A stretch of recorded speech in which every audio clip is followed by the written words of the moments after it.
Social studies क्या है और क्यों पढ़ाया जाता है यह सब्जेक्ट? जापान में अगर बुलेट ट्रेन 20 से 30 सेकंड लेट हो जाती है तो उसके जो आला अधिकारी हैं वो पब्लिक मीडिया में आके लोगों से माफी मांगते हैं। क्या सच में राजनीति और शिक्षा का संबंध है? एकदम से। अदरवाइज हम इंडिया की बात करें तो बाकी कंट्रीज में education, technology, health sector, infrastructure, communication, telecom, transportation, इन जैसे मुद्दों का पॉलिटिक्स होती है। गाँव घर में जो मुखिया और इन सब चीजों के चुनाव होते हैं उसमें जो लोग पार्टिसिपेट करते हैं वो तो 500 रुपए और थोड़ी सी मदिरा चलती है, दे दी जाती है और उस पर वोट गिर जाते हैं। बढ़ा हुआ पॉपुलेशन जो मैन पावर इसको कहते हैं, ये बेहतर है या बुरा है? क्या है पॉपुलेशन? या अभी का जो समय चल रहा है वोट देना क्यों जरूरी है, क्या होता है वोट, सरकार कैसी बनती है, ये सारी बातें बताने का जो माध्यम है। एक डेमोक्रेसी में लोकतंत्र का चौथा स्तंभ भी इसको माना जाता है पत्रकारिता। प्रेस के बारे में क्या कहना है आपका? हम अपना वोट एक 500 रुपए या 5000 रुपया एक जो क्वार्टर के लिए जो हम वोट बेच दे रहे हैं वो सिर्फ हम बेच नहीं रहे, अपने बच्चे का फ्यूचर बर्बाद कर, एक बेहतर शिक्षा के रूप में, एक बेहतर स्वास्थ्य के रूप में, एक बेहतर सड़क के रूप में हमें ये सोचना पड़ेगा। खासकर भारत की जो मीडिया है वो तो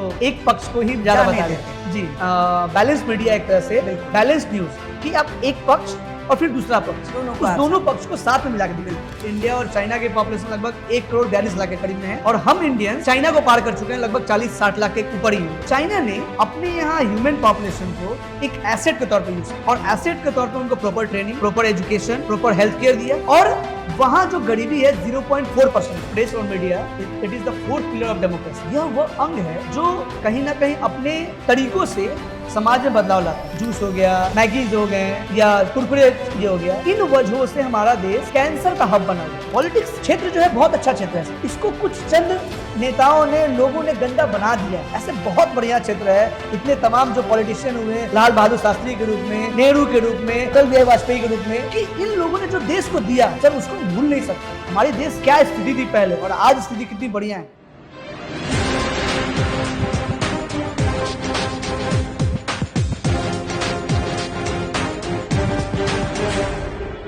प्रणाम, मैं निखिल प्रकाश आप सभी का स्वागत करता हूं सरस्वती रेजिडेंशियल स्कूल के पॉडकास्ट शिक्षा संवाद में।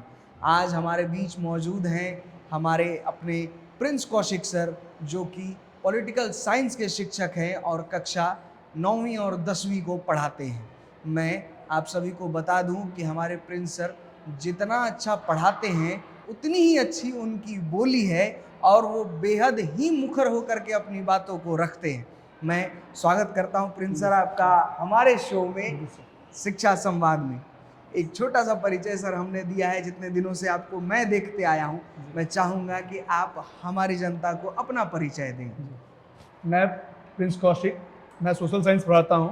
मैं अपने इस विद्यालय सरस्वती रेजिडेंशियल स्कूल में काफ़ी दिनों से सेवा दे रहा हूं और मैं आगे भी सेवा देते रहूंगा। और मैं सर से आज हमारा एक पॉडकास्ट है छोटा सा। सर, हम लोग ये जो पॉडकास्ट कर रहे हैं इसके पीछे एक ध्येय है। ध्येय ये है कि विद्यालय कुछ भी करे उसका मकसद होता है शिक्षा देना।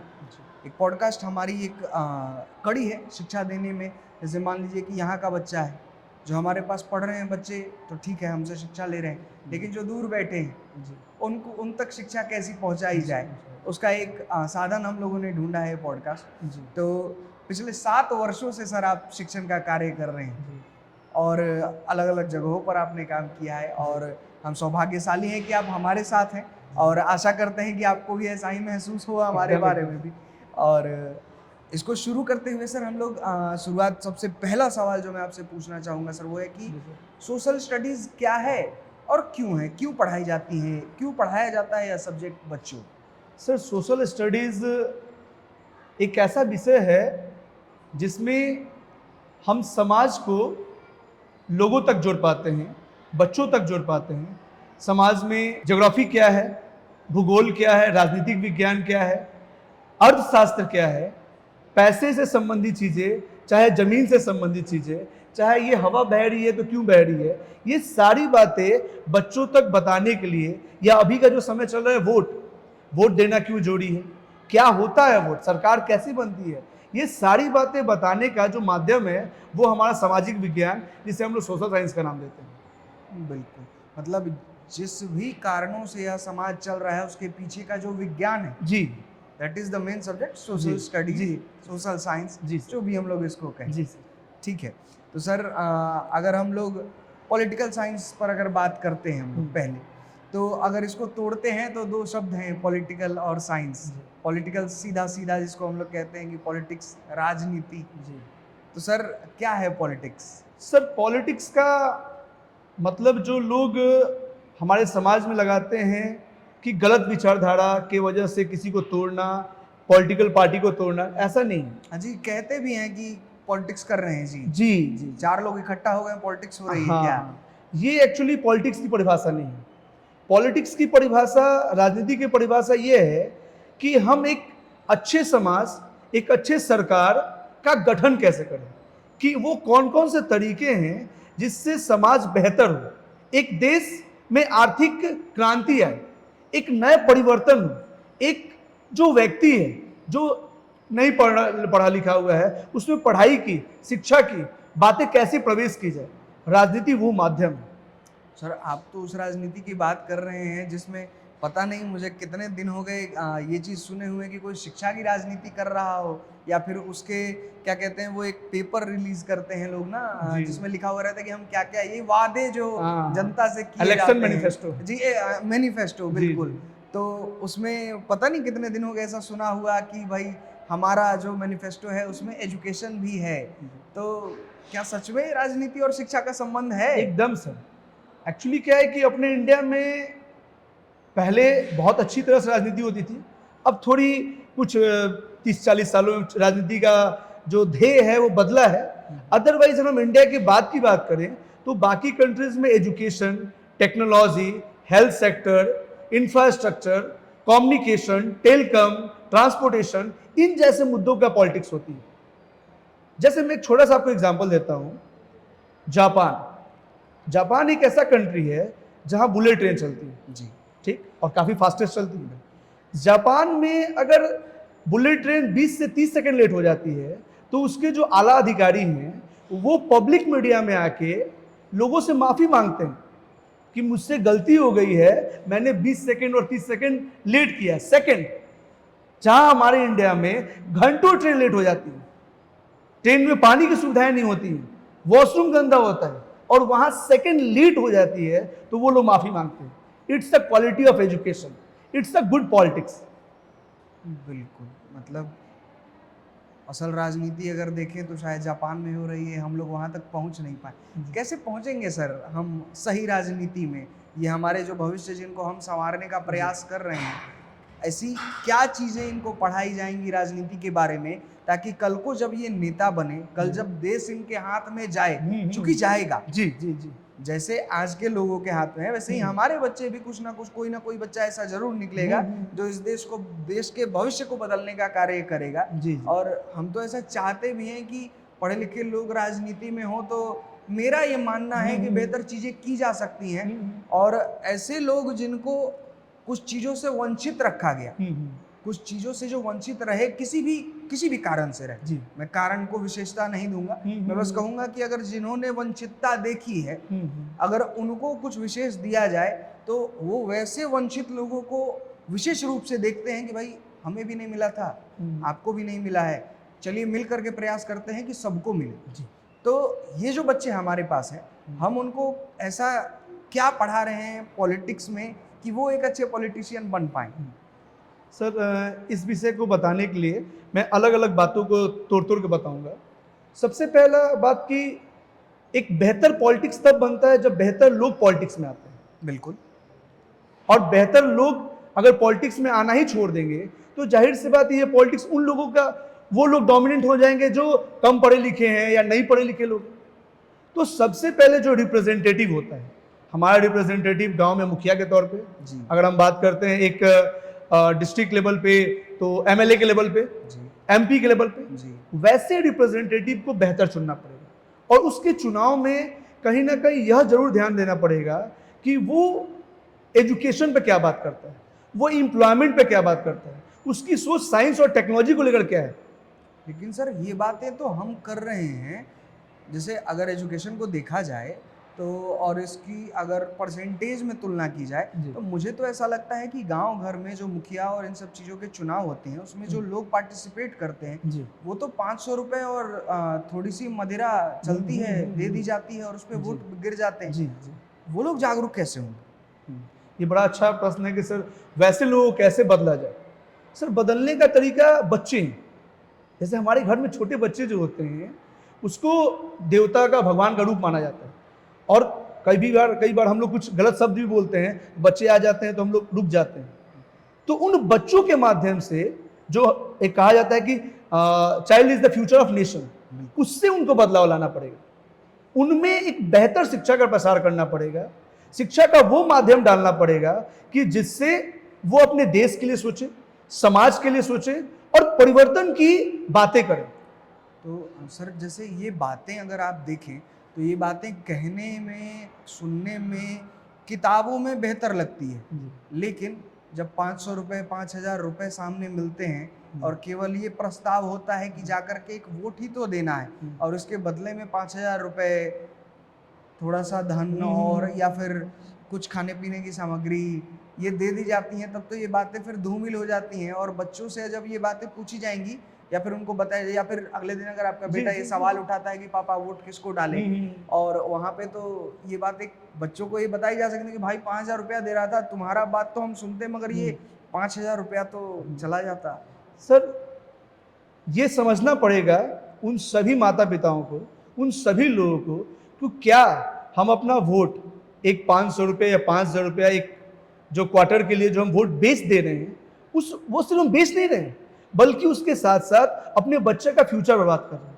एक बेहतर शिक्षा के रूप में, एक बेहतर स्वास्थ्य के रूप में, एक बेहतर सड़क के रूप में, एक क्वालिटी युक्त जो होता है, जो जीवन हमें चाहिए, स्टैंडर्ड ऑफ लाइफ चाहिए, उसके रूप में क्या हम वो चीजें बर्बाद करके वोट देना चाहते हैं? नहीं, हमें ये सोचना पड़ेगा और उन सभी लोगों को सोचना पड़ेगा कि वो फलाना पॉलिटिकल पार्टी से हैं, वो फलाना कैंडिडेट हैं, तो उन लोगों को वोट ना दे बल्कि वैसे लोगों को दे, भले वो निर्दलीय हो। ये सोच के करना पड़ेगा, पॉलिटिकल पार्टी के द्वारा वोट ना दे। हो सकता है पॉलिटिकल पार्टी अच्छी हो, खराब भी है, लेकिन अगर कैंडिडेट चाहे वो जिस पॉलिटिकल पार्टी का हो या इंडिपेंडेंट हो, उसको निर्दलीय कहते हैं, अगर वो अच्छा होगा तो सरकार जिसकी भी बनेगी वो अच्छा होगा। ठीक उसी तरह से जैसे हम फसल बोते समय अगर किसी खराब बीज का चयन करें और खाद जो है पानी बहुत अच्छे से दे, तो वो क्या फसल अच्छी होगी? नहीं होगी। लेकिन अगर हमने फसल का चयन अच्छा से किया है और उसमें भले हमने पानी कम दिया हो, खाद कम दिया हो, लेकिन वो फसल अच्छी होगी। ठीक उसी तरह एक रिप्रेजेंटेटिव जो एमएलए और एमपी के रूप में होता है, अगर हम उसका चयन अच्छा करते हैं और वो जिस पॉलिटिकल पार्टी के तहत सरकार बनाता है वो सरकार अच्छी होगी और अपने क्षेत्र का विकास करेगा।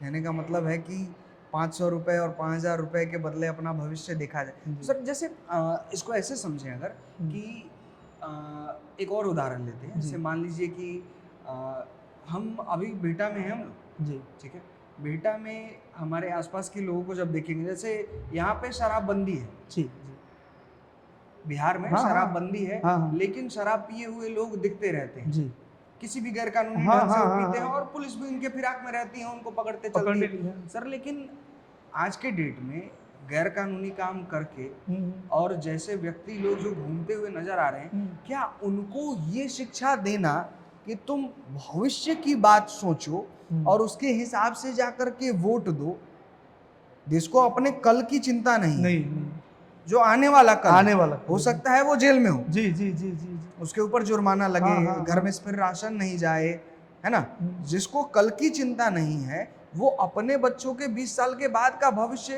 कैसे निर्धारित करेगा? और ये बहुत बड़ी जनता है, हमें 2-4 देखने को मिलता है जी, और ये बहुत ही छोटे जियोग्राफिकल एरिया में ये 2-4 लोग हैं। हाँ। पूरे भारत की बात करते हैं हाँ। तो ऐसे बहुत सारे लोग हैं और इन सभी के पास वोट देने का अधिकार है। जी और ये सारे वोट उस कंडीशन पे जाकर के गिराएंगे कि हमको 500 रुपये 5,000 रुपये या फिर एक दारू का पैकेट किसने दिया है, ये कैसे बदलेगा? सर ये बदलाव होगा, अचानक तो नहीं होगा, लेकिन धीरे धीरे जरूर होगा। और जब हम बोले कि ये परिवर्तन होगा तो उन बच्चों से होगा क्योंकि बच्चों के आगे चाहे माता पिता कैसे भी हों वो बदल जाते हैं।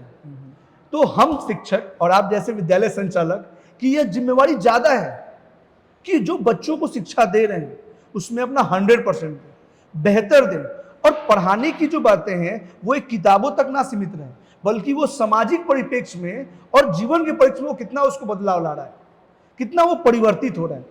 इस बात को बताएं कि बाबू हमारे बिहार में शराबबंदी है, तो आप अपने घरों में अपने पूरे परिवार में, जिसको हम लोग खानदान नाम देते हैं, जी। या अपने आस पड़ोस जी अगर ऐसा होता है तो उनको आप टोकिए, बोलिए कि ऐसा आप नहीं कीजिए। और शायद सब ना बदले, 2-4 बदल दें, और ऐसे बदलाव धीरे धीरे करके पूरे समाज का बदलाव लाते हैं। बहुत बढ़िया सर। अभी आपने बीच में ही एक बात बोली, जैसे आपने कहा कि शिक्षा केवल किताबों तक सीमित नहीं रह जानी चाहिए। हाँ। ठीक बात, ये भी बात वैसी ही है जो सुनने में अच्छा लगता है। जैसे उदाहरण के तौर पे, जो हमें एज ए स्कूल संचालक अगर हम लें इस चीज़ को, तो सरकार कहती है कि शिक्षा को किताब तक सीमित मत रखिए, नहीं सर। लेकिन मेंस के एग्ज़ाम में किताबों से ही क्वेश्चंस आते हैं।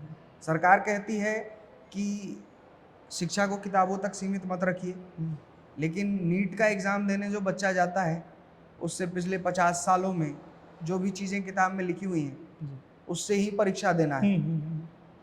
अगर आप आईएएस की परीक्षा देते हैं, कक्षा 6ठी से लेकर के 12वीं तक के लोग पूरा का पूरा एनसीईआरटी याद करके जाते हैं।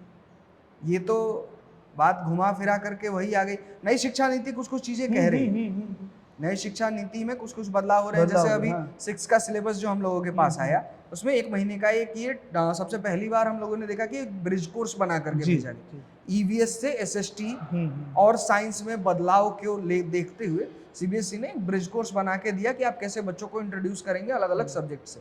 That was good, impressive.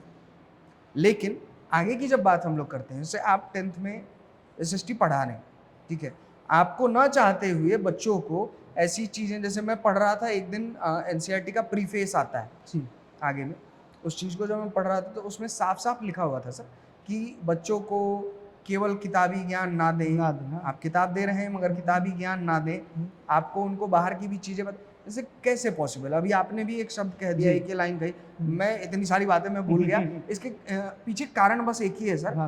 हम ये समझना चाहते हैं कि ये कथन और प्रैक्टिकलिटी में क्या डिफरेंस है और क्या सच में ये पॉसिबल है। और अगर प्रिंस सर इस चीज़ को पॉसिबल कर रहे हैं तो एक उदाहरण देकर के समझाएं कि सर हमने किताब छोड़ करके ये टॉपिक समझाया है और किताब में है ये टॉपिक, लेकिन किताब को छोड़ करके रियल लाइफ के एग्जांपल में हमने ये समझाया।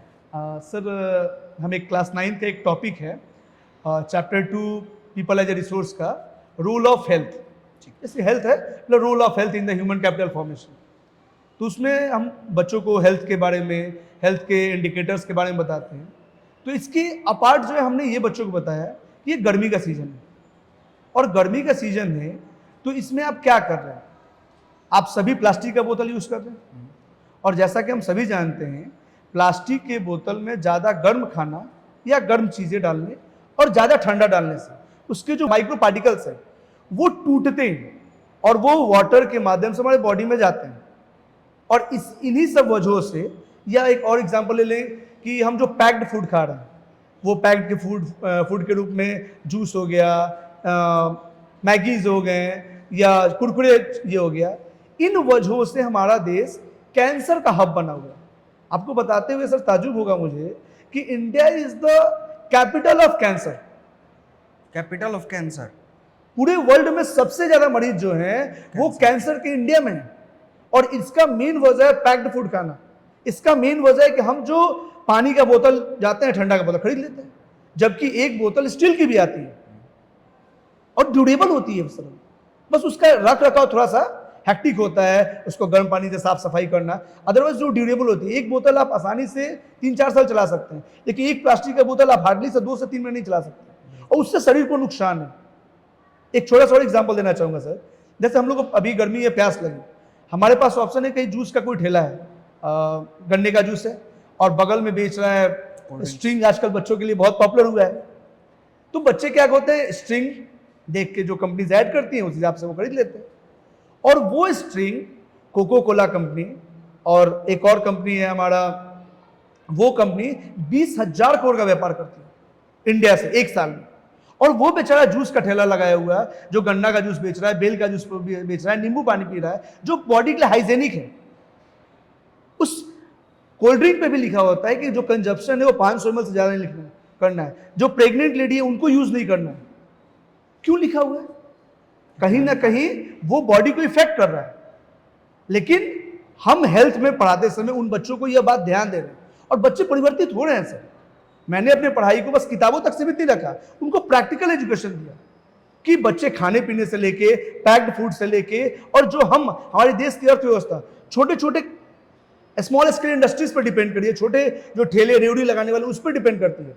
हमारे जीडीपी में सबसे ज्यादा योगदान, या यूं कहें तो 50% ज्यादा योगदान इन ठेले वाले देते हैं सर, जिनकी एक तरह से कहें तो ऑडिटिंग नहीं हो पाती है, कैलकुलेटिंग नहीं हो पाती है। बिल्कुल। क्योंकि ना वो टैक्स पे करते हैं, ना वो उनका जीएसटी स्लैब है, ना कोई अदर चीजें, तो मेजर करना ही बड़ा मुश्किल होता है। लेकिन वो इकोनॉमी में बहुत बड़ा योगदान देते हैं। तो अगर बच्चों को प्रैक्टिकल एजुकेशन न दिया जाए, सिर्फ थ्योरेटिकल बता दिया जाए, इंडिकेटर्स क्या है, हेल्थ से ये कैसे क्या है, इकोनॉमिक्स में जो है, तो उससे नहीं होगा सर। रटाया हुआ जो है आज बदलना पड़ेगा। और बच्चे भी कहीं ना कहीं स्मार्ट हो रहे हैं। हमारा जो समय था और आज के बच्चों का जो समय, वो काफी बदला हुआ है। बच्चे आजकल इंटरनेट, मोबाइल और तमाम तरह की उनके पास सुविधाएं हैं, और बच्चे सीख रहे हैं, देख रहे हैं। बिल्कुल। और इंटरनेट और मोबाइल, ये शब्द आते ही मेरे मन में दो चीज़ें चलती हैं कि इनके फ़ायदे और नुकसान दोनों हैं। फ़ायदे आपने बता दिए हैं, और मैं चाहूँगा कि आप नुकसान बताएं, क्योंकि बहुत ज़रूरी है नुकसान बताना। चूँकि हो सकता है कि आपकी एक बाइट ये बता दी जाए कि हाँ जी देखिए फलाने शिक्षक हैं जो कह रहे हैं कि इंटरनेट से फ़ायदा होता है। इंटरनेट से फ़ायदा है कि हमारा इंफॉर्मेशन गैदर करना आसान हो गया, चाहे वो बैंकिंग का इंफॉर्मेशन हो, टेक्स्ट का इंफॉर्मेशन हो, कोई फॉर्म का हो, एडमिट कार्ड का हो। लेकिन इसके साथ साथ बच्चे क्या कर रहे हैं, एडिक्ट हो जा रहे हैं। जो मोबाइल 1 से 1.5 घंटा हार्डली यूज़ करना चाहिए, हम भी, क्योंकि हम भी गलती कर रहे हैं, 2-3 घंटे यूज़ करना, गेम्स खेलना, बच्चे ज़्यादा एडिक्ट हो जा रहे हैं। अलग चीज़ें जो नहीं करना चाहिए वो चीज़ करना, देखना, ये सब चीज़ कर रहे हैं। मूवीज़ के ज़्यादा आदी हो जा रहे हैं, जो कि उस एज में वो चीज़ें नहीं हैं। ये चीज़ों पे कंट्रोल करनी पड़ेगी, और इसके लिए सबसे गार्जियंस, हमारे पीटीएम भी होती है, तो पेरेंट्स यही कहते हैं कि आप बच्चों के मोबाइल पे ज़्यादा ध्यान दें। आप मोबाइल हटा के भले टीवी दे दें, टीवी पे उनको न्यूज़, बाकी चीज़ें दें। उससे क्या होगा कि वो दुनिया के बारे में समझ पाएंगे कि आज वोटिंग हुई तो कहाँ हुई, आज कोई घटना दुर्घटना हुई, आज ये रिसर्च हुआ, आज ये टेक्नोलॉजी आई तो कैसी है, इसका क्या इम्पैक्ट है, आज ये दवा का कोई मॉलिक्यूल्स इन्वेंट हुआ तो क्या है, सिवाय वो मोबाइल के। बहुत सुंदर। आपके जवाब से एक प्रश्न और उभरा है मेरे मन में। न्यूज़ की बात करी आपने, पत्रकारिता, कहते हैं कि एक डेमोक्रेसी में एक लोकतंत्र का चौथा स्तंभ भी इसको माना जाता है, पत्रकारिता। प्रेस के बारे में क्या कहना है आपका? सर, प्रेस और media, it is the 4th pillar of democracy. यह वो अंग है जो कहीं ना कहीं अपने तरीकों से समाज में बदलाव लाता है, समाज की कमियों को दूर करता है, सरकार की कमियों को बताता है, लोग जो जीवन शैली जी रहे हैं उसमें बदलाव लाता है, उनकी कमियों को बताता है, जो शिक्षा, स्वास्थ्य, रोजगार या तमाम तरह के मुद्दों हैं उनको बताता है। लेकिन आज की जो, खासकर भारत की जो मीडिया है, वो तो एक पक्ष को ही ज्यादा बता देते जी। हम लोग भी जाने नहीं देते। जी। खैर, लेकिन कोशिश करेंगे कि अपने बच्चों को, अगर वो बच्चे मीडिया में जाते हैं, मीडिया हाउसेस चलाते हैं, तो एक पक्ष ये ना हो करके पूरे देश की बातों को सामने रखें। जैसे बताना जरूरी है कि लद्दाख में कोई व्यक्ति अनशन पे बैठा है, इस बात का भान सभी को होना चाहिए।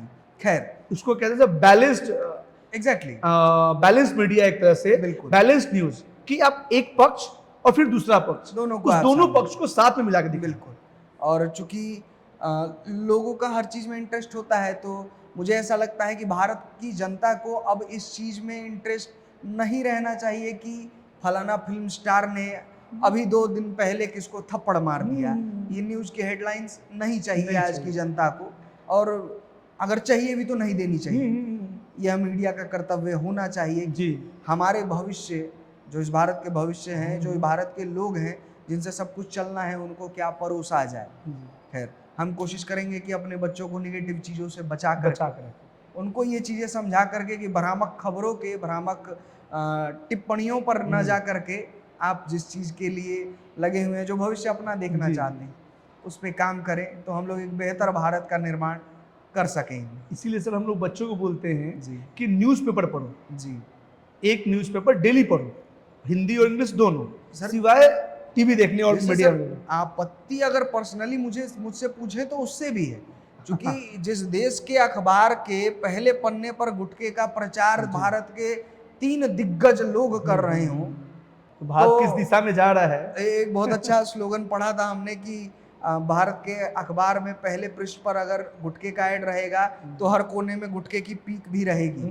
तो ठीक है, मुझे ऐसा लगता है कि बच्चों को किताबों में इंटरेस्ट होना चाहिए, और किताबें कैसी भी हों उनका बुरा नहीं करेंगी।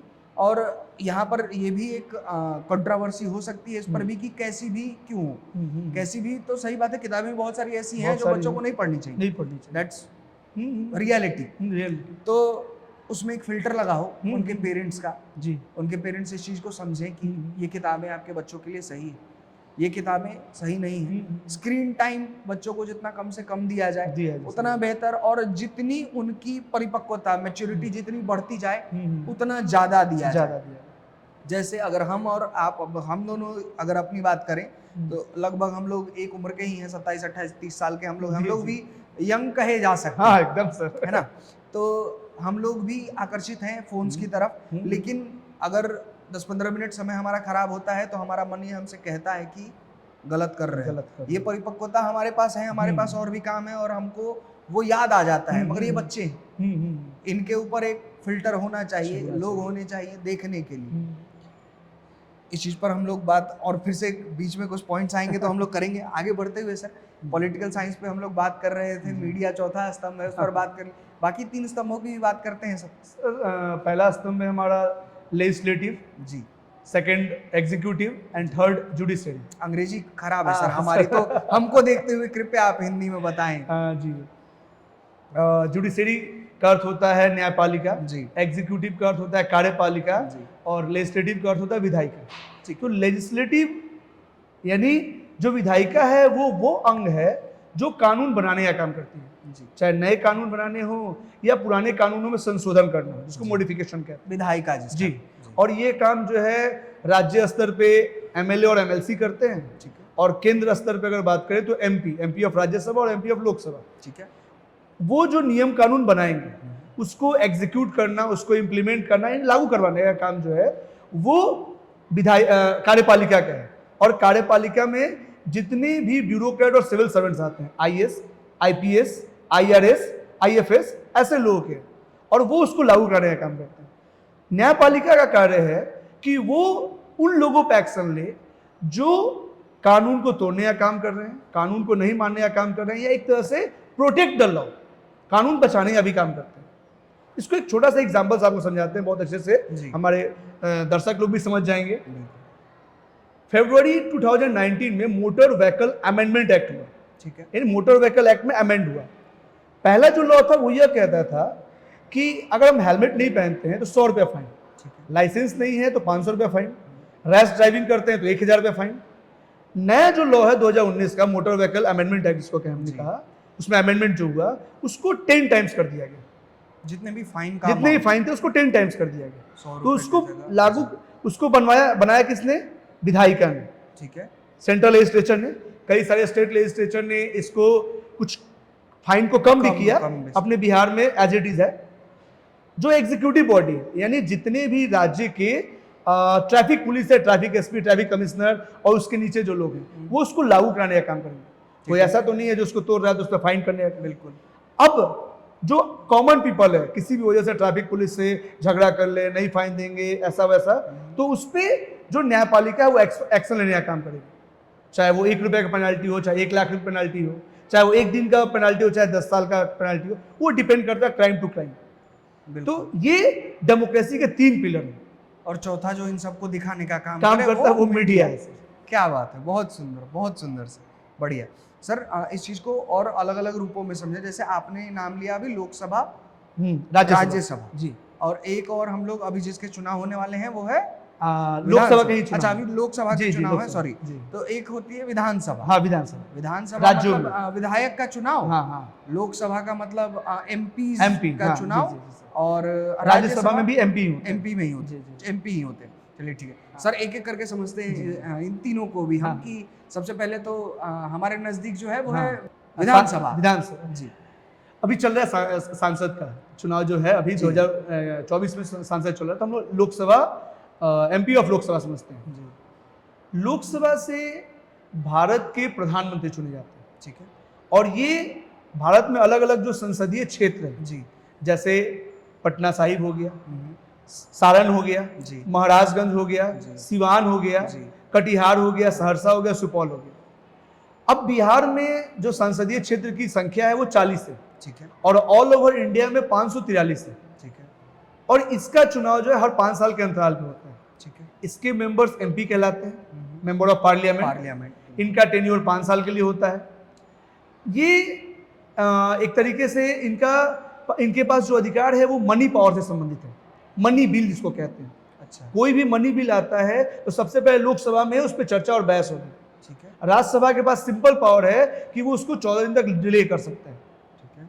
लोकसभा ज्यादा पावरफुल मानी जाती है क्योंकि वो लोगों के द्वारा चुनी जाती है। लोकसभा से 543 MP चुन के आएंगे, उसमें जिस पॉलिटिकल पार्टी को मेजोरिटी आएगी उसकी सरकार बन जाएगी, उनके प्रधानमंत्री उनके प्रधानमंत्री बन जाएंगे। अगर सपोज किसी को मेजोरिटी नहीं आई तो 2 या 2 से ज्यादा पॉलिटिकल पार्टी आपस में मिलकर अलायंस बनाएंगे, गठबंधन बनाएंगे, जिसको कोलिशन गवर्नमेंट कहते हैं, गठबंधन सरकार कहते हैं। डबल इंजन सरकार। जी, डबल इंजन सरकार कह ले जो है।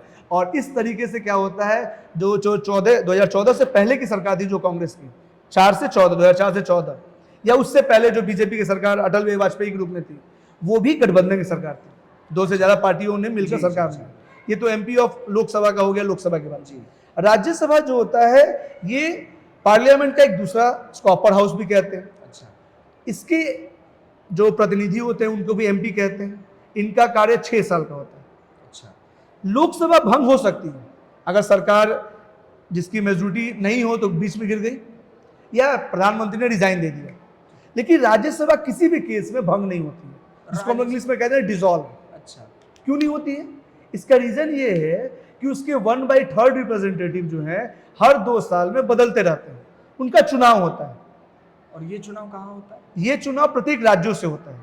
वो बांटा हुआ है किस राज्य में कितनी राज्यसभा की सीटें हैं। इसमें वोटिंग किसकी होती है? इसमें वोटिंग जो है राज्यों के MLA और MLC करते हैं, आम जनता नहीं। इसको इनडायरेक्टली वोटिंग कहते हैं या इनडायरेक्टली इलेक्शन कहते हैं। इनका टेन्योर 6 साल का होता है और ये भी MP ही कहलाते हैं, बस इनका संसदीय क्षेत्र नहीं होता है। वो राज्यसभा में जी, वो राज्यसभा में होता है, जिसको अपर हाउस कहते हैं। और ये हमारा पार्लियामेंट्री सिस्टम जो है हमने ब्रिटेन के पार्लियामेंट से लिया हुआ।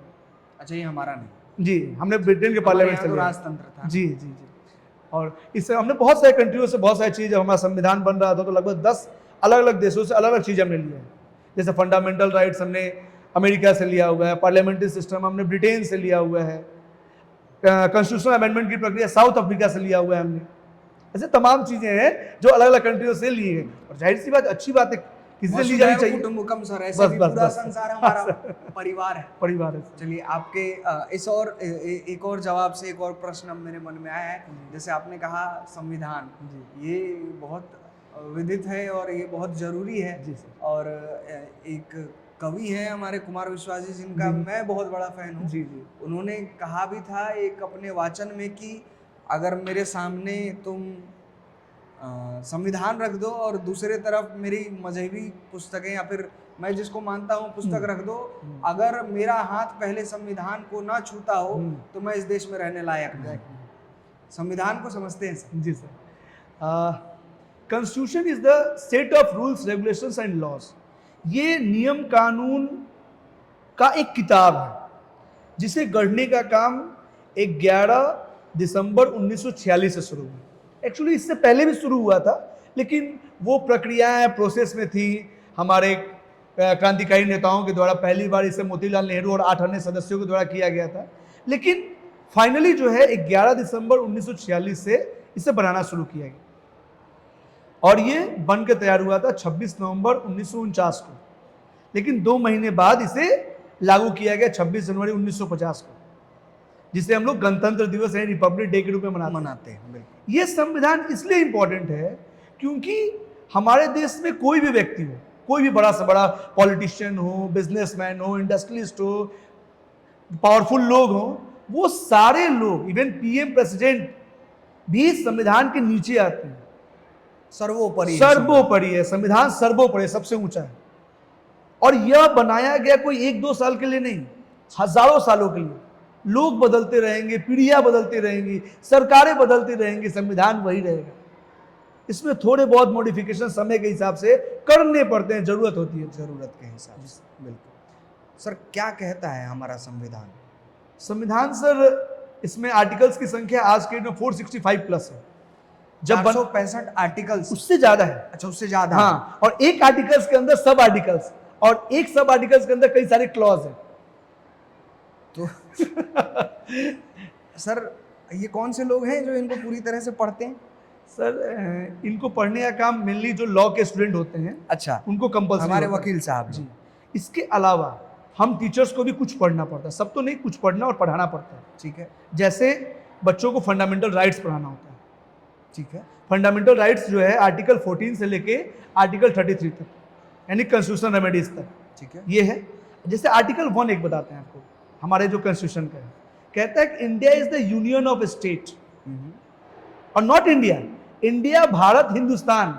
जो भी कुछ दिन विवादों में रहा था कि इंडिया का नाम बदल दिया जाए, भारत ऐसा, तो India, Hindustan, Bharat is the union of state. ये लिखा हुआ है उसमें, फर्स्ट आर्टिकल लिखा हुआ है। अच्छा, ये इंडिया, भारत, हिंदुस्तान जी लिखा हुआ जी है। जी जी। अच्छा, ठीक है। ये जो हमारा भारत, हिंदुस्तान, इंडिया है, ये राज्यों का संघ है। ठीक है। ठीक है। और सभी राज्यों में मिलकर जो है ये राज्य मतलब एकदम भारत बसता है। ठीक है। क्योंकि जब हमारा देश आजाद हुआ 1947 में जी। तो हमारे देश के कई सारे खंड थे जी। और भारत 550 से ज्यादा राजवाड़ों में बटा हुआ था। ठीक है। तो जब आजाद हुआ तो सबसे पहले जिम्मेवारी थी कि इन राजवाड़ों को कैसे संगठित किया जाए, और इस संगठन की जिम्मेवारी हमारे पटेल जी को दी गई। ठीक है। सरदार वल्लभ भाई पटेल।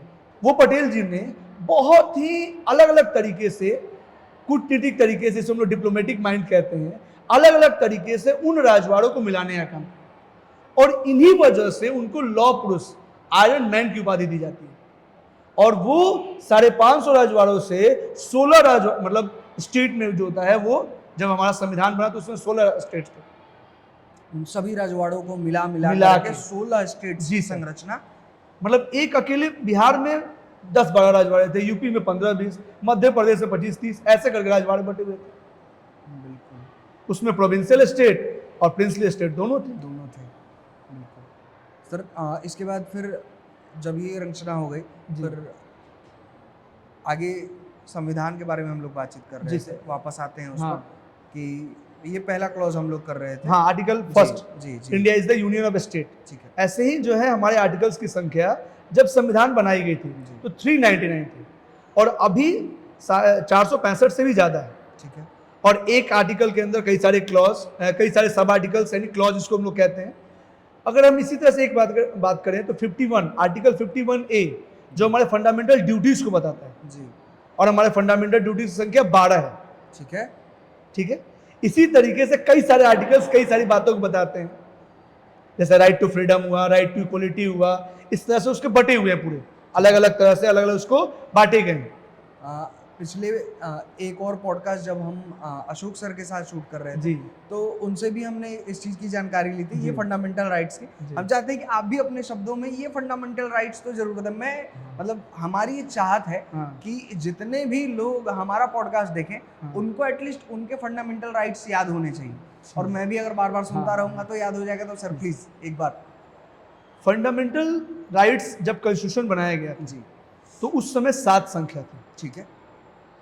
7 संख्या, मैं इसको लाइन बाय लाइन बताता हूँ। जी राइट टू इक्वलिटी, जी, राइट टू फ्रीडम, जी, राइट टू अगेंस्ट एक्सप्लॉयटेशन, जी, right to freedom of religion, cultural and educational right, right to constitutional remedies, right to property, जो 7वां राइट है। ठीक है।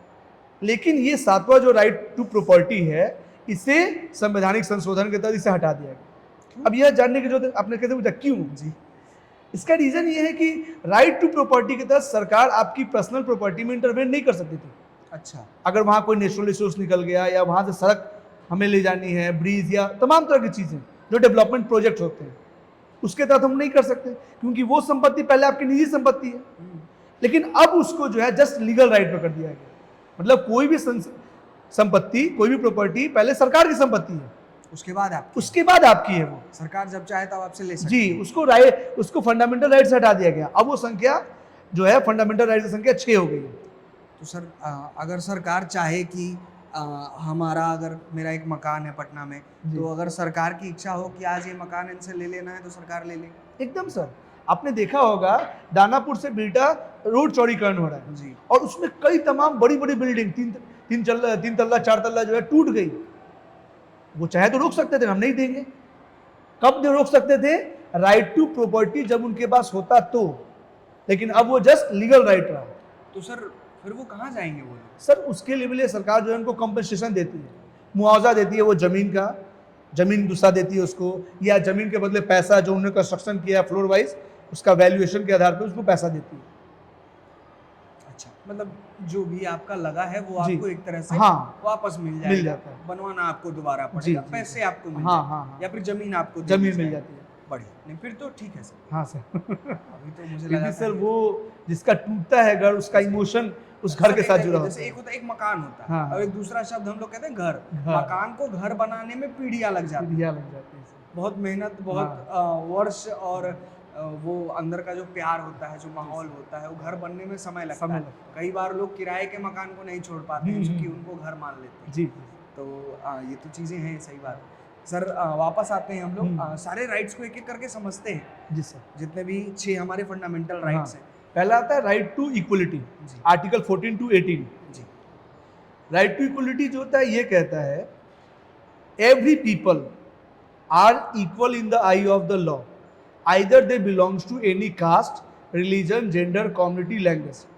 सभी लोग, चाहे वो किसी भी जाति, धर्म, भाषा, समुदाय से बिलोंग करते हो, चाहे वो फिजिकली हैंडीकैप भी क्यों नहीं हो, डिसेबल क्यों नहीं हो, उनको हमारा संविधान सबको बराबर देता है अधिकार, जिसके तहत सभी को वोट डालने का अधिकार रहता है, सभी को एक बराबर माना जाता है। तभी तो गरीब आदमी, एक पिछड़ा आदमी भी यह कहता है I will see you in a court, क्योंकि संविधान में सबको बराबर अधिकार दिया गया। सबके साथ इक्वल अपॉर्चुनिटी है एजुकेशन पाने की, इक्वल जॉब करने की, कोई भी प्रोफेशन, कोई भी बिजनेस स्टार्ट करने की, ये इक्वलिटी अधिकार देता है उन्हें। और सबको किसी भी तरह की भाषा, ये सब चीजों में बराबर माना गया। दूसरा आता है राइट टू फ्रीडम, ये आर्टिकल 18 to आर्टिकल 22। इसमें आता है every people are free in terms of right to expression, right to job, right to education. मतलब एक तरह से सभी लोग आजाद हैं अपनी बात कहने के लिए, अपनी पसंद की शिक्षा प्राप्त करने के लिए, अपनी पसंद की भाषा बोलने के लिए, देश में कहीं आने जाने के लिए, किसी तरह का व्यवसाय बशर्ते लीगल होना चाहिए, वो व्यवसाय करने के लिए। ये हमारा राइट टू फ्रीडम बताता है। ये दूसरा हो गया। तीसरा जो होता है राइट टू अगेंस्ट एक्सप्लॉयटेशन। इसका मतलब है कि अगर हमारे ऊपर किसी भी तरह का मेंटली और फिजिकली किसी भी वजह से कोई भी जो है हमारे राइट्स को, या यूं कहें तो हम पे जो है वो शोषण करने का काम कर रहा है, एक्सप्लॉइट करने का काम कर रहा है, तो हम उसके अगेंस्ट आवाज उठा सकते हैं। चाहे वो हमारे माता पिता हो, चाहे वो जॉब प्लेस पे कोई हो, चाहे हमारे समाज में कोई व्यक्ति हो, चाहे राजनेता हो, चाहे बड़ा अधिकारी क्यों नहीं, और हम उसकी जो है खिलाफ कंप्लेंट कर सकते हैं ह्यूमन राइट ऑर्गेनाइजेशन में, और तमाम तरह की संस्थाएं हैं, जैसे जॉब प्लेस पे है तो लेबर कोर्ट में हम कर सकते हैं। इन सब के अलावा हम कोई हमारा एक पॉलिटिशियन है उसके अगेंस्ट पे कर सकते हैं, और यह हमें अधिकार देता है कि हम किसी के खिलाफ कंप्लेंट कर सकते हैं, केस फाइल कर सकते हैं डायरेक्ट हाई कोर्ट और सुप्रीम कोर्ट में। ये राइट टू अगेंस्ट एक्सप्लॉयटेशन, चाहे वो मेंटली या फिजिकली। इसके तहत आपको ह्यूमन ट्रैफिकिंग भी आता है कि किसी लड़के या लड़कियों को उसके अंग बेचना या उसको जबरदस्ती उसको बेचने का काम, या किसी बच्चों, चाइल्ड लेबर भी आता है कि 14 साल से कम उम्र के बच्चे जो हैं वो कहीं भी अगर काम कर रहे हैं तो उसमें दोनों दोषी हैं, उनके पेरेंट्स भी दोषी हैं और जो वर्क प्लेस पे जो काम करा रहा है वो भी दोषी है। तो ये चीज़ें नहीं हो। ये तीसरा राइट है हमारा।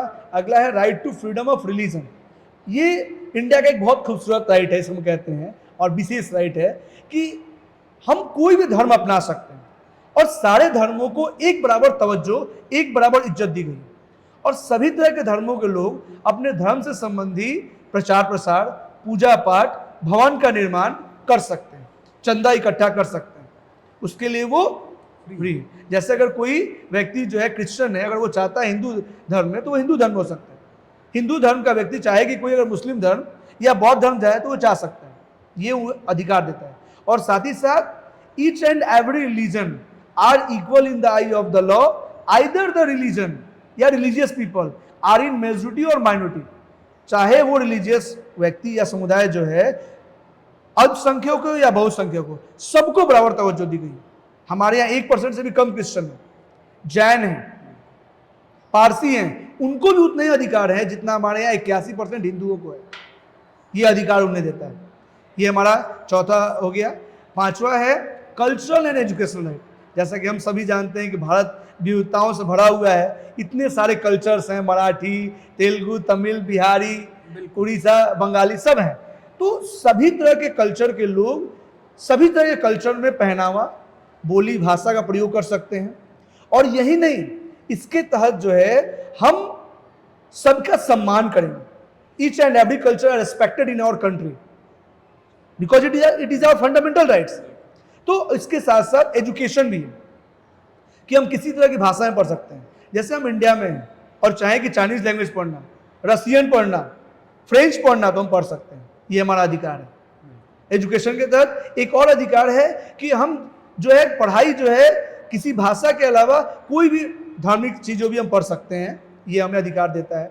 कल्चर, सारी तरह के कल्चर यहाँ है। जैसे हम चाहे तो धोती कुर्ता, चाहे तो लुंगी शर्ट जो साउथ इंडिया का है वो हम पहन सकते हैं, लिट्टी चोखा हो, चाहे पंजाब का सरसों का साग और जो है मक्के की रोटी हो, सब कर सकते हैं। और सबका रिस्पेक्ट है, कहीं कोई बैन नहीं हो सकता, कहीं कोई चीजें नहीं, ये हमारा संवैधानिक अधिकार है।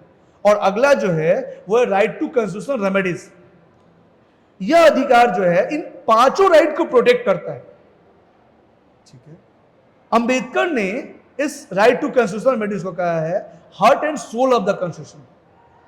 मतलब ये संविधान का आत्मा है कि अगर ऊपर जो पांचों अधिकार है, अगर उसको किसी भी व्यक्ति के द्वारा, कोई भी अधिकारी, कोई भी पॉलिटिशियन, कोई भी सरकार अगर उसको रोकने का काम करता है या बाधित करने का काम करता है, तो उस केस में वो व्यक्ति डायरेक्ट हाई कोर्ट और सुप्रीम कोर्ट में अपील कर सकता है, उसके खिलाफ केस फाइल कर सकता है।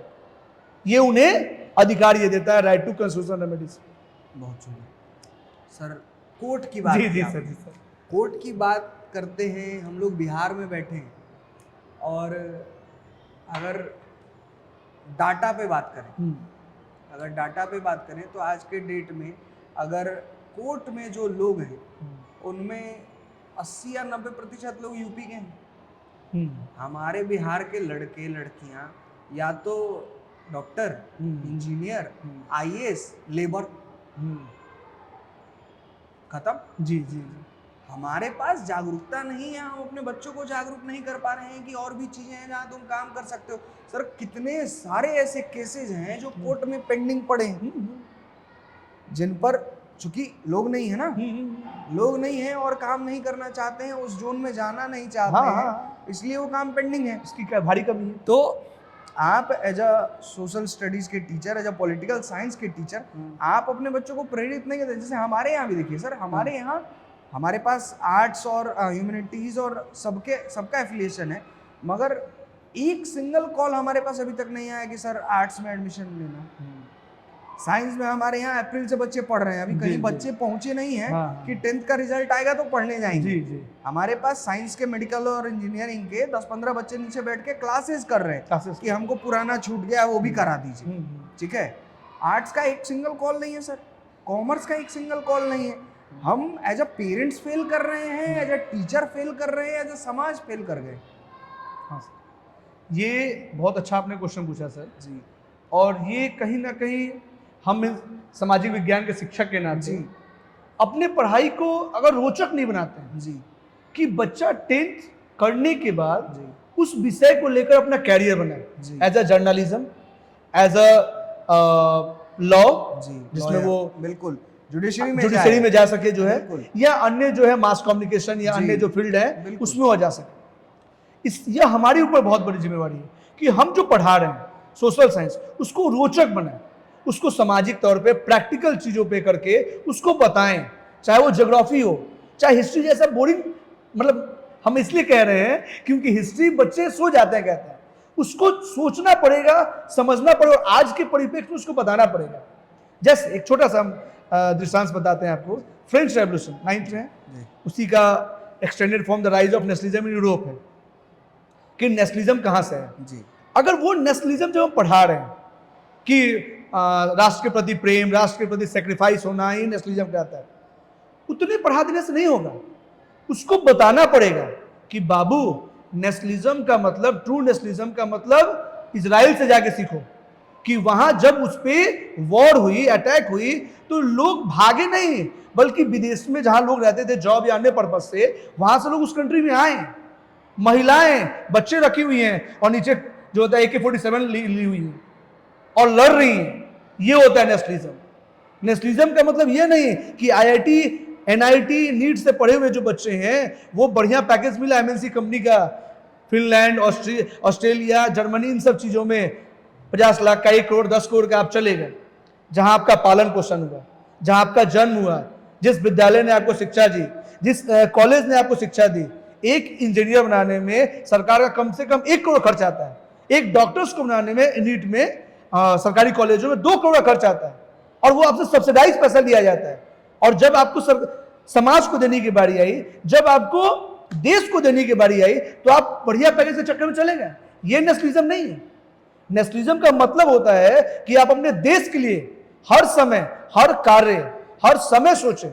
ये हम बच्चों को बोलते हैं, तुम मेरे लिए नहीं पढ़ रहे हो, ना अपने पेरेंट्स के लिए पढ़ रहे हो, ना अपने लिए पढ़ रहे हो। ये सोचो कि अपने देश को तुम क्या दोगे, अपने समाज को तुम क्या दोगे। ये होता है ट्रू नेशनलिज्म। और जब तक हम उसको आज के परिप्रेक्ष्य में उसको जोड़ के नहीं बताएंगे, तब तक वो बस हिस्ट्री को बोरिंग लेके समझेगा, सर ने पढ़ा दिया, वो भी रट के जस्ट क्वेश्चंस और नोट्स लिख के खत्म कर देगा। नहीं, उसको यह जगाना पड़ेगा कि नेशनलिज्म क्या होता है। ये जो अधिकार, हम जो भी कुछ देर पहले बात की, फंडामेंटल राइट्स, इसका उद्गम, ओरिजिन फ्रांस रहा है। वहां के लोगों ने क्रांति की, वहां के लोगों ने आंदोलन किया, तब जाके इन अधिकारों को मिल पा रहा है। चाहे वो राइट टू प्रेस के रूप में हो, राइट टू वोट के रूप में हो, राइट टू इक्वलिटी के रूप में हो, राइट टू लिबर्टी या फ्रीडम के रूप में हो।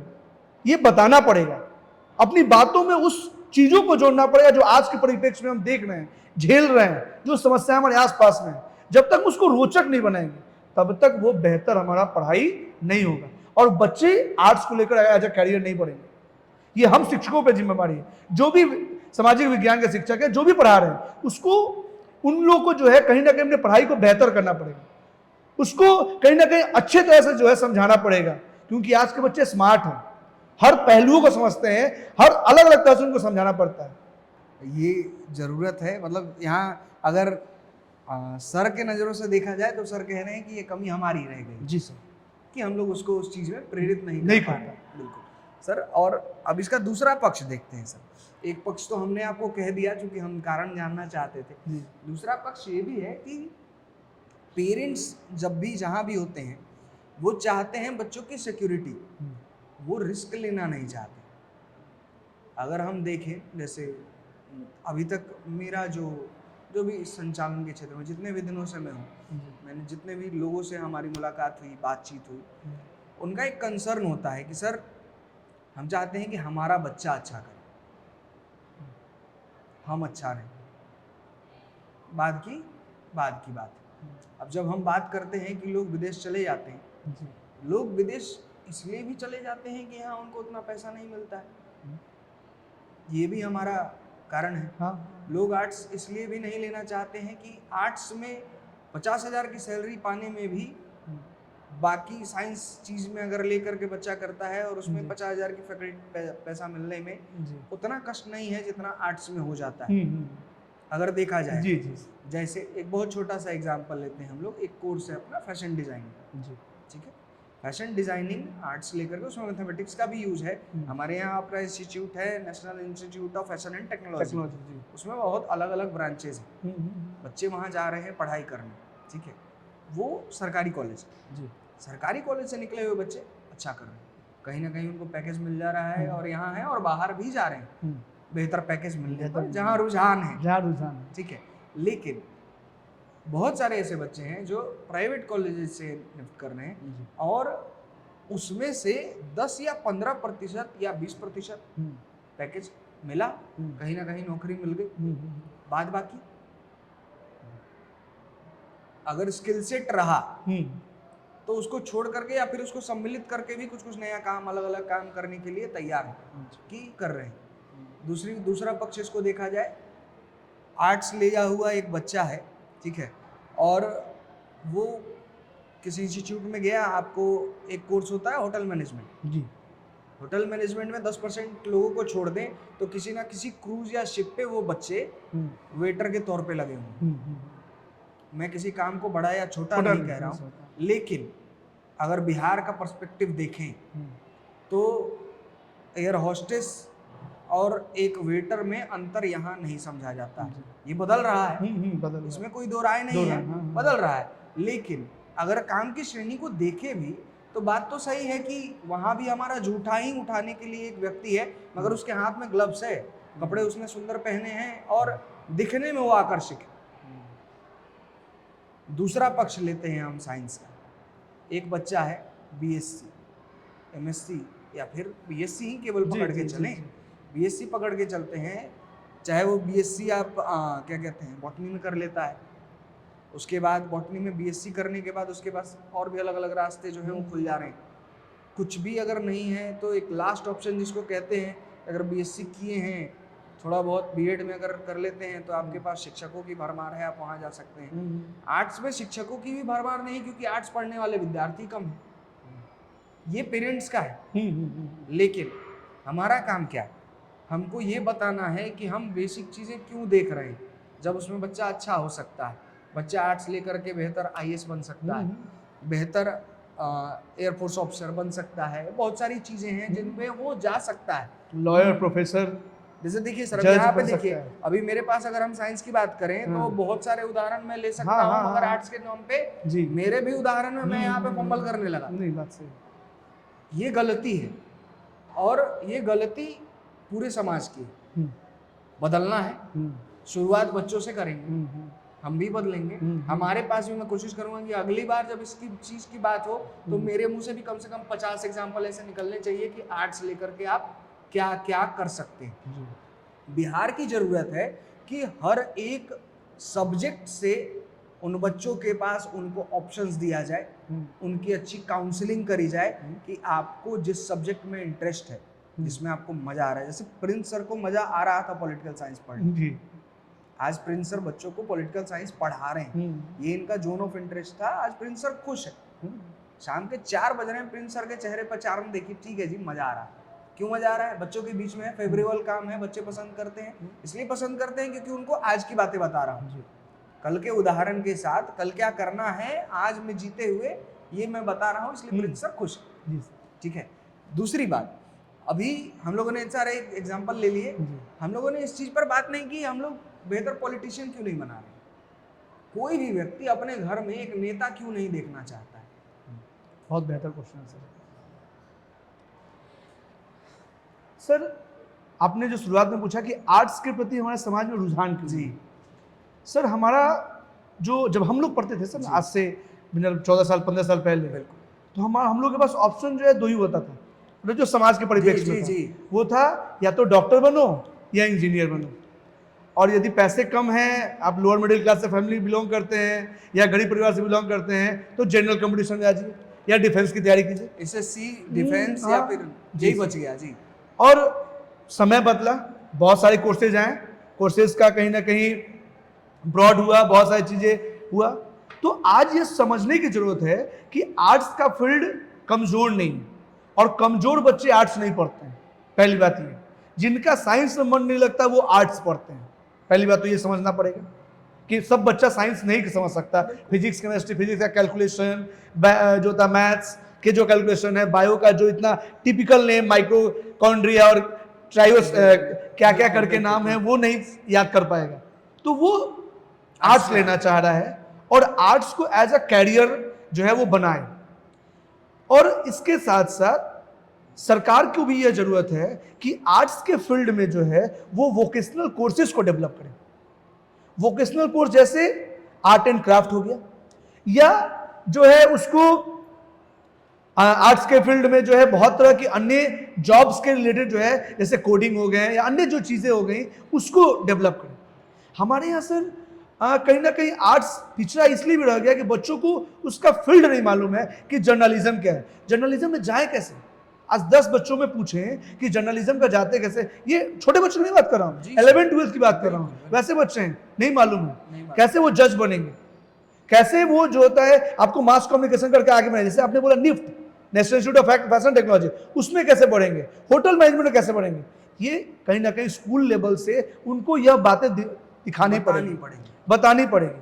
और एक हमारे देश में सबसे बड़ी जो आज प्रॉब्लम चल रही है खासकर आर्ट्स और थोड़ा बहुत साइंस के बच्चों में, अनएम्प्लॉयमेंट को लेकर, उसमें कहीं ना कहीं स्कूलों से जो है और कॉलेजों से वोकेशनल कोर्सेज को जोड़ना पड़ेगा कि बच्चा हमारा 10th किया, हर फैमिली अफोर्ड नहीं कर सकती है कि वो 1 लाख 2 लाख 5 लाख रुपए लगा कि उसको इंजीनियरिंग मेडिकल की तैयारी कराए या अन्य कोई कोर्सेज कराए।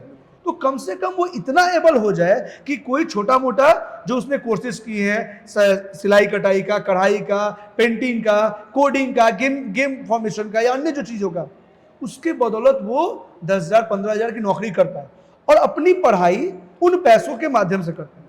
साथ ही साथ सरकार की एक और जिम्मेवारी बनती है कि स्कूलों से और कॉलेजों से जो है कैंपस सिलेक्शन से, आप भी सोचें वो दंग है कि मैं ये क्या कहना चाह रहा हूं। हमारे यहाँ सर बड़े बड़े यूनिवर्सिटी, बड़े बड़े private colleges, IIT, NIT, IIM, यहां से कैंपस सिलेक्शन होता है।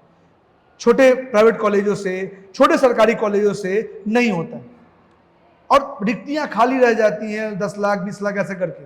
उन रिक्तियों को खासकर गवर्नमेंट की वो डायरेक्ट स्कूल से लें, जो बच्चा जितना एबल में है कॉलेजों से ले, जिससे बच्चों में भी चार्मिंग बढ़ेगा।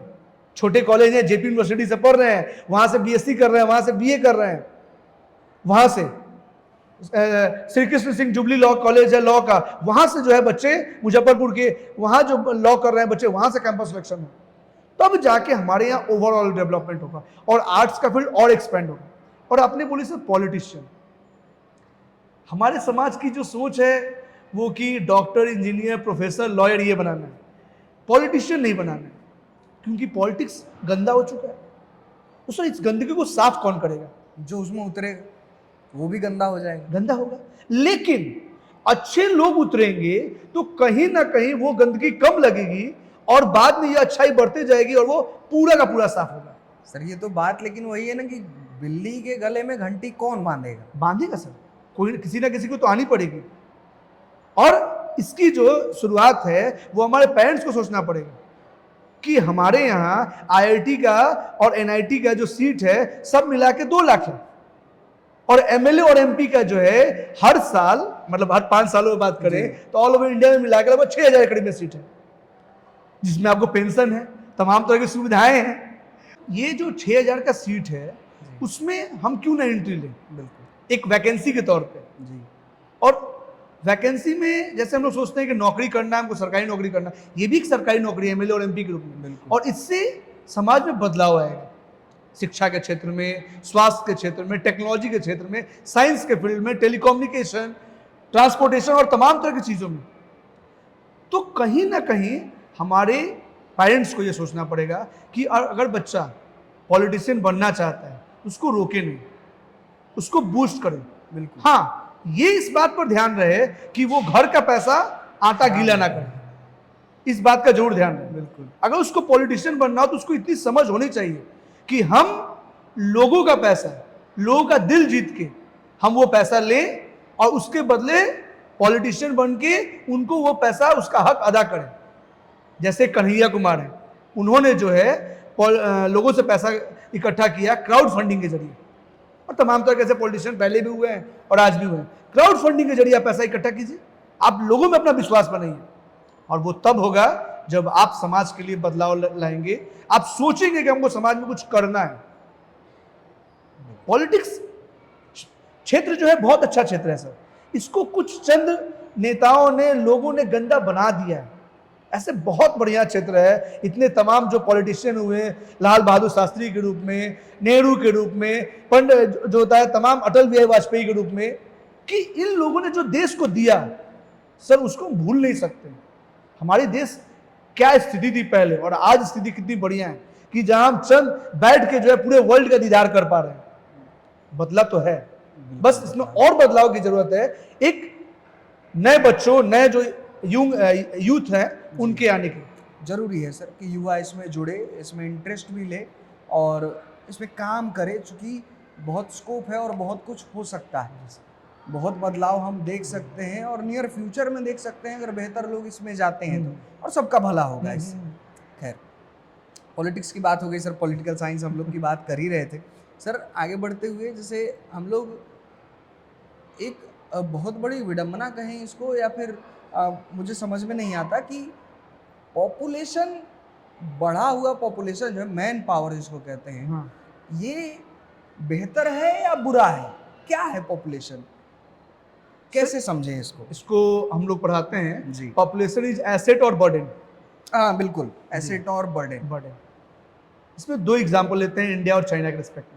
इंडिया और चाइना के रिस्पेक्ट, दोनों ही भाई। और top अभी इंडिया और चाइना की पॉपुलेशन लगभग 1,42,00,000 के करीब में है और हम इंडियंस चाइना को पार कर चुके हैं, लगभग 40-60 लाख के ऊपर ही हम लोग।